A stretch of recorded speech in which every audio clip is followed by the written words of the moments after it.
video game or any pre-existing material. It's not a remake, sequel or prequel, it's a pure creative vision. You're goddamn right. Mythology, history, literature, mysteries and riddles. At times, the show feels like an intricate puzzle, so complex that it seems almost impossible to piece together what's really happening. It can leave you feeling utterly lost, like you're fumbling in the dark. And honestly, I myself might have given up already the hope of ever understanding if it not for Jade's work. The trick is you find two pieces that connect. Then at least you have a place to start. It felt like the creators are talking to us, telling us, just a little patience, please. We have a plan. Trust us. And now, at last we have that crucial piece of the puzzle that Jade was talking about. A key revelation that just might show us the path forward and help us make sense of this chaos. So you came here looking for answers, and I have some answers for you. It's gonna be a long journey, but I promise you I'm gonna get you to the destination. There are two distinct approaches to constructing a theory. The first is to start with an idea and then search for evidence to support it. The second, and arguably more compelling method, is to simply gather information, collecting piece after piece until that eureka moment strikes and the bigger picture begins to emerge. Personally, I favor the latter approach. It feels more genuine, more transparent to the audience, and dare I even say it, more scientific. Yet even the most intricate theory requires an anchor, a foundational connection to hold everything together. As Jade put it, that first connection is essential. And now we finally have ours, the pivotal conversation between the boy in white and Christopher. He said the answers to the end are at the beginning, that it started with the children. What the others did to them, people they loved, people they trusted. He said the children were born in the dark, and then they were murdered in the dark. But someone who loved them told them a story. The story gave them hope. And when the children laid on the stones, poured their hope into the roots that make the symbol, and those roots became the tree. Our way tree. The boy in white was trying to tell Christopher that to save the children, he would have to go through the tree. Let's summarize. The answers to the end are at the beginning. It started with the children and with what the others did to them. They loved and trusted the others. The children are born in the dark. The children were murdered in the dark. But someone who loved them told them a story, and this story gave them hope, and they poured the hope into the roots that made the symbol that became the tree, the faraway tree. And in order to save the children, you have to go through the tree.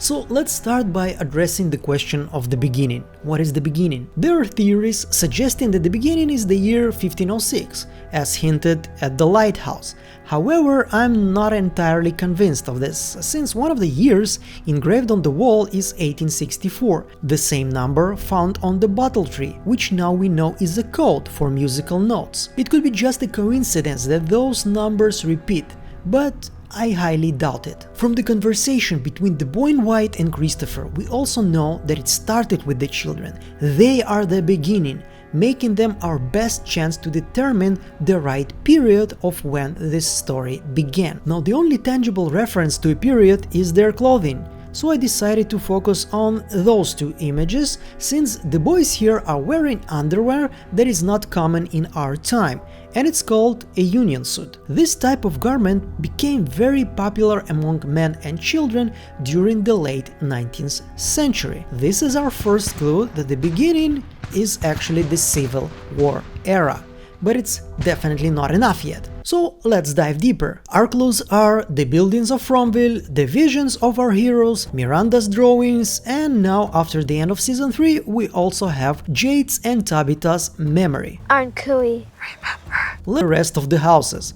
There is an argument for it being built even way before the Civil War period, since in the original draft of the script it's described as very old building. But look, very old can be interpreted in many different ways. For some, Civil War was also very long ago. So I asked ChatGPT to identify the period without giving it any context, and I was kinda surprised. The simple yet sturdy stone construction suggests it could be an old settler-built structure meant to endure over time, and it can be a community meeting hall or settlers building. Another interesting thing here is look at the way the bricks are laid in the church. Now let's try to compare it to the other old structures in Fromville. We have the basement of the colony house, the cellar where Fatima was held, and the ruins where Martin is chained, which probably was a jail or a dungeon of some sort. As you can see, the building techniques look pretty much the same, so we can safely assume that they are from the same period. All of the buildings are identified as settler built, but just one glimpse in the colony house hints that it was probably from the Civil War period. Another interesting observation is that Fatima's cellar leads to the caves, and when Julie was in the story world, she found a door that also led straight to the caves from this dungeon. Also in Victory's memory of the boy in white and Christopher, there is a door in the church cellar. What is weird for me that nobody mentions this door right now in our time. Maybe it's hidden somehow, maybe it doesn't lead anywhere, but it kinda makes sense that it's also supposed to lead to the caves. Which kinda begs another question: if the same cellar where Julie and Elgin found the Polaroid, there was also a door? Even if we'll never know, there's obviously a pattern here that cannot be ignored. There is a connection between the first buildings to the caves. And this is not the only connection. The faraway trees will take you either to the lighthouse, or to the cellar where Fatima was held, or to the jail where Martin is chained, or even to the basement of the church, which also implies that the magical trees of this place are connected to those first buildings. The link between the buildings and their connection to the Civil War era becomes clearer and clearer, but it's still not enough. There's also a new village that was discovered in Season 3 that kinda looks like it was taken straight from a mission in The Witcher 3. Fuck. So I had to figure out what is this period here, and I kid you not, when I asked ChatGPT, without giving it any context as usual, this is an answer that I got. Late 1700s to early 1800s, these cabins resemble the types of homes built by early settlers and pioneers in remote or undeveloped areas. They could also represent homes from the Homestead Act era, 1860s and onward, when settlers moved westward in the United States. So I was kinda surprised that it's not the village of the three witches from the acclaimed video game, but something that is related to pilgrims and the first settlers, which right away made me think about Miranda's drawings of pilgrims that has to be also connected to the very first cycle. There's also this shed where Boyd was hiding Fatima, where he was hiding Sarah, where he wanted to hide Frank. Wow, Boyd is really into hiding something in the shed, huh? And of course the lighthouse, which from what I gather can be actually a magical building that exists maybe only in the story dimension. But still, we know that it uses Fresnel lens, which became very popular in, you guessed it, United States in 1860, right before the Civil War period, and if you look at the way the stones are laid here, it's the same like in the buildings I mentioned before. If all this is not enough for you to be convinced that it all started during the Civil War, we also have Jade's vision of a Civil War soldier, of a man drinking blood wearing clothes from the same period, and we have Tabitha's dream of a little girl being attacked by something scary, which also resembles the same period of time. There's also this screaming dude, but it's just probably one of the middle reincarnations. So it all started with the children during the Civil War period, and they were born in the dark and killed in the dark. The question of where they were murdered is pretty much solved. It was in the caves as we have seen it in Jade's vision, but can we assume that they were also born in the caves? It is possible since their hair implies they weren't getting sufficient nutrition and vitamin D, and it can be explained with them living and growing in the caves.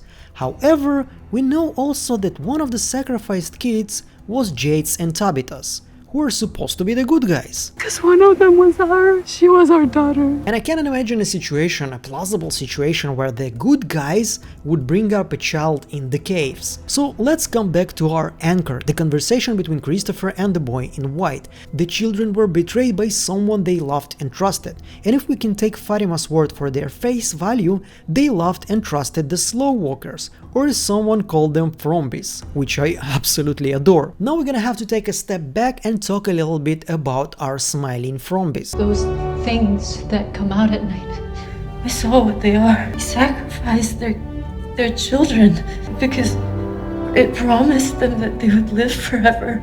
It's human. I mean, at least it was. It's got the exact same anatomy. They were once people, close to the children, and they were promised an eternal life if they will sacrifice those children. Right now I'm actually working on a video dedicated specifically to them, so I'm not gonna elaborate every detail, but focus on one main element of understanding the monsters and their role in this video, and it's the color yellow. Remember the bile that was found in Smiley's body? Or Miranda's drawing of monsters that also have a very dominant yellow presence? It all made me think that the color of the suit of the new big bad that appeared in the end of season 3 is not a coincidence, and he has to be connected to Ffombies. Probably he was the it that made them promise of eternal life. Because it promised them that they would live forever. So who is he? The most common theory right now is that he is a combination of the King in Yellow from Robert W. Chambers' book, a character that is, by the way, also have been used by H.P. Lovecraft himself, and Dr. Möbius by Norbert Jacques. It's obviously not the characters themselves, but it makes sense that they could serve as an inspiration for From creators. Literature influence has been hinted many times during this show. We had Sarah wearing a daffodil apron with the word Appleby, hinting on a fictional character, Detective John Appleby, and the book Daffodil Affair. There's also Emily Dickinson poem in the diner, right next to Edgar Allan Poe's, who is, by the way, widely considered the father of modern horror. We also have a quote from his poem Raven on the board where Toby was killed, and like that's not enough, Christy and Kenny are reading the narrative of Arthur Gordon Pym, which is the only book that Edgar Allan Poe have ever written. Needless to say that Poe was a huge influence on both Chambers and Lovecraft, so there can be a connection to this mythology of monster-like demigods as a source of inspiration. Also, these red monsters with tentacles in the caves kinda looks like Tulhu. So if the man in yellow is some sort of a demigod, or maybe his avatar, it kinda makes sense that there has to be a religion around it. Maybe a religion that the first settlers were actually following, or were forced to follow. Let's get back to the caves. And we have here what's probably the origin story of this place written on the walls. Whether it's a real story or it was just made up for the Anghkoey children, it's definitely have a lot of influence on the events of the show. For starters, it has all the key details of the Anghkoey story. It shows us how the first settlers arrived to this place. Just like our heroes, their road was blocked by a tree, and they had to make a detour and find this place. We have also the sacrifice, the sun and the moon, the lighthouse, a hideout with the talismans, and it also has a symbol that I think is the story world, where we already know there is a time loop, and we have also symbols of the 3 portals that I assume mean the 3 faraway trees. But let's get back to the religion topic. Right now I want you to focus on 3 important elements on this image: the sun and the moon, the crows, and the trees. The trees look exactly the same like the trees on the talisman. Look at those 3 branches here and the 3 branches here. The talisman also has a sun and the moon engraved on them, which means that this was probably created by the same person or by people following the same instructions, same religion or ideas. Another artifact that made me think about religious concept is Father Catheri's scarf that has a symbol of the talisman, the sun and the moon, the crows, and of course, you guessed it, the trees. As I told you before, we can argue that children born in the dark can mean that they were born in the caves, raised there for the sole purpose of being sacrificed, but I also like to present you a different explanation. Maybe they were all born during a solar eclipse, when people can simultaneously see both the sun and the moon in the sky. Solar eclipse in many mythologies and many religions considered as a mystical, even magical event, and it's not completely far-fetched to consider this magical event part of our Fromville religion that obviously involves also crows, trees, the sun and the moon, and maybe some magical forces and beasts. Now, whatever option you want to believe it, we know that no matter how hard Jade and Tabitha tried, the children were still sacrificed to the deity of this place, whether it's the man in the yellow suit, or he is just an avatar oily tenant of some sort for the tentacle monster that maybe lives underground. Jesus, what the fuck? Fuck this, man. There's no way there's no space under here. Hey, Jim. Hey, come here. What? Come. Come here. What? Yes. Whatever happens, be ready to run. While the children were sacrificed, they were screaming the word Anghkoey, which as per show's lore means remember. Now I looked and then I looked a little more, but I still wasn't able to find a language where Anghkoey, or a word that sounds similar to that, means remember, which made me think it's a made-up word, or maybe it's even some sort of a code word. Ask yourself, what would you do in the situation that Prime Jade and Prime Tabitha found themselves in? There are children on a death row in front of you. You are not gonna be able to save them. They are terrified, and all you can do is tell them a story to make them feel a little better. We had already a hint for this moment in the very first episode, remember? Or should I say, repeat it several times during the show. Will we get to see Thomas again? What? If we die, will we get to see Thomas again? Yeah, we will. Grandpa too? Grandpa too. Maybe it won't be so bad then. Are you afraid of dying? Sure. First I was, and then I got angry. One day I realized just how small life is, how it all goes by so fast. You start to wonder how it could be anything but the beginning of some grand adventure, or maybe it's the middle. I don't think it's the end. Not anymore. Once I realized that, things didn't seem so scary. Of thermodynamics is that energy can neither be created nor destroyed. It can only change from one form to another. And our thoughts, our memories, our souls, they're made of energy. And that energy, maybe here, that energy, I don't know, maybe it lingers. I think it's safe to assume that Prime Jade and Prime Tabitha told the kids the story about reincarnation and the next life, and gave them a promise, a binding promise, that they will find them in the next life, in the next world.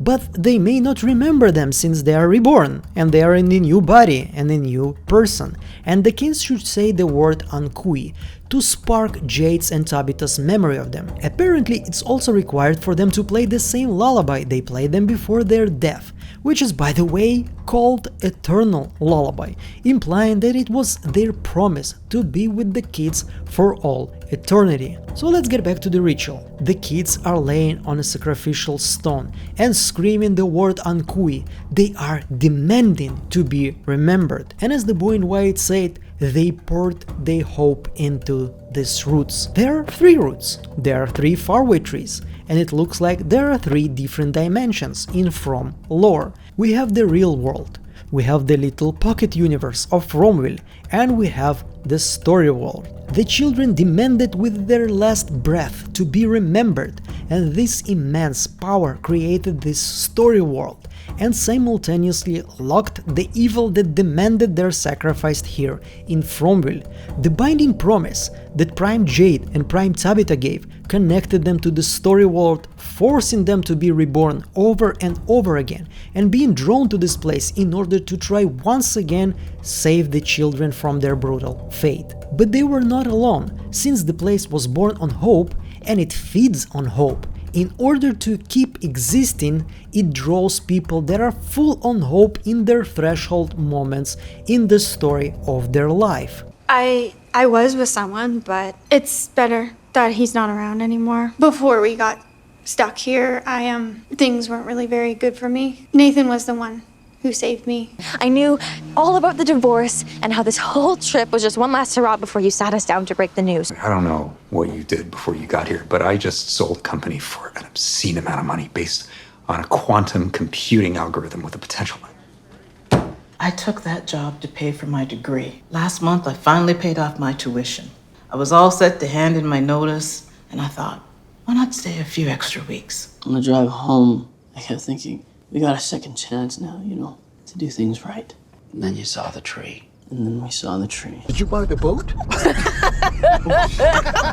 Of course we bought you a boat. Your retirement, Dad. You bought me a boat, baby. Thank you. Dad.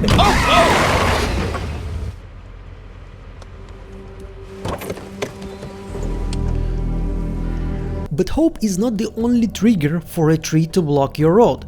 Most of the people that arrive to the town from the story world are similar to the people from the original story. Just like Elgin here, who even went through the same torture as the dude with the weird beard here. In the both situations, their eye was taken from them.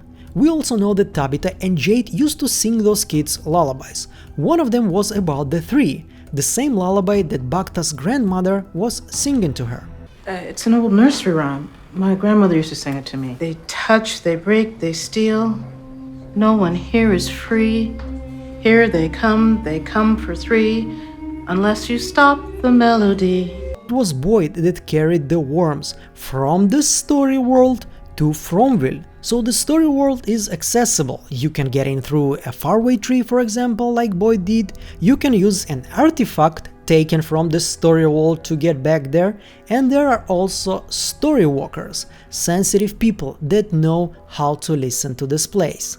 People have all sorts of strange reactions to this place. Dreams, nightmares, weird premonitions, but we don't know why or what it means. Why it happens to some people and not to others. This one girl, Nadia, she used to say that it was like this place was calling out to us, but only some of us were listening closely enough to hear it. This is also can explain why the town looks like it was taken from a child's imagination. We have electricity that works just because, we have moral without a moral. It's all migrated ideas from the story world to Fromville. The caves connect the mystical story world to Fromville's pocket universe, and with every new person that arrives to Fromville, the story world learns something new, but not in detail. So it knows about electricity and phones, but it doesn't know how they work. So we know what happened, what was the beginning, how this world works, what is this world's lore. But still, what does it even mean that in order to save the children, you need to get inside the faraway tree? We have seen already Dale trying to do it, didn't work very well. And even Tabitha's journey was not exactly to save the Anghkoey children, or was it? Let's recap. So Tabitha enters the tree and finds herself in one of the prime buildings, the lighthouse. She hears an echo of Anghkoey children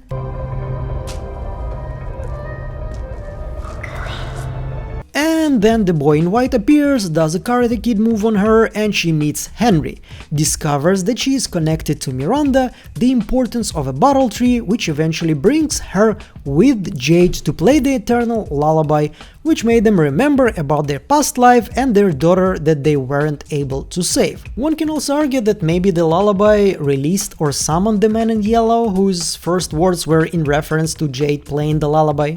That Jade sure can play. It kinda feels like an old trick from the movie and TV show book. So what was even the goal to bring Tabitha to the faraway tree? To release the man in yellow? Just to remember their past life? You know, I think it could have been achieved in a way less complicated manner. But wait a second, was it even the boy in white's goal to send Tabitha through the faraway tree? I mean, first time he tried to send Christopher, you know, the previous life of Jade, not Miranda, the previous life of Tabitha. Since the tree will take every person to a different place, as we have seen many times during the show, does it mean that if Jade will enter the tree, he will be taken somewhere else? Maybe he will be sent to the story world and will be given the chance to save the kids. But still, how? I doubt it's by doing some time travel with a shotgun, finding the Anghkoey children kids before they are sacrificed and saying, "Come with me if you want to live." Look, we know right now that every story has a threshold moments, where a hero can choose a different path, but after his choice, there is no return. All I keep thinking about is that this sounds like those stories that you always tell us. If I was a character in one of those stories, what would I do? What would this be? You're at a threshold. It's always scary, but the hero has to be brave. And it looks like we had some of those moments already during the 3 seasons. I really like you, and what's about to happen is gonna save everyone. Just like in one of your stories, you're gonna be the hero. You know there's no coming back from this, right? You said that you weren't gonna let this place break you. If you do this place is won. You need to decide right now who you are. We know that the power of prayer by the Anghkoey children created the story world, where their story repeats itself for eternity until the cycle is going to be broken. In this story, there are threshold moments, moments when our heroes need to make a choice that can potentially break the cycle and release the trapped spirits of the Anghkoey children. Jade and Tabitha enter the faraway tree and completely break the cycle, releasing the spirits of Anghkoey children, breaking the curse, and releasing everyone who is trapped in Fromville. But first they're gonna have to solve how to deal with the man in yellow suit, how to save Jim from being killed by him, how to break the time loop that we already know exists in this place, and many other things. So usually I don't do videos with the script, it's not my cup of tea, but I had to write something in order to organize everything that I have in my mind.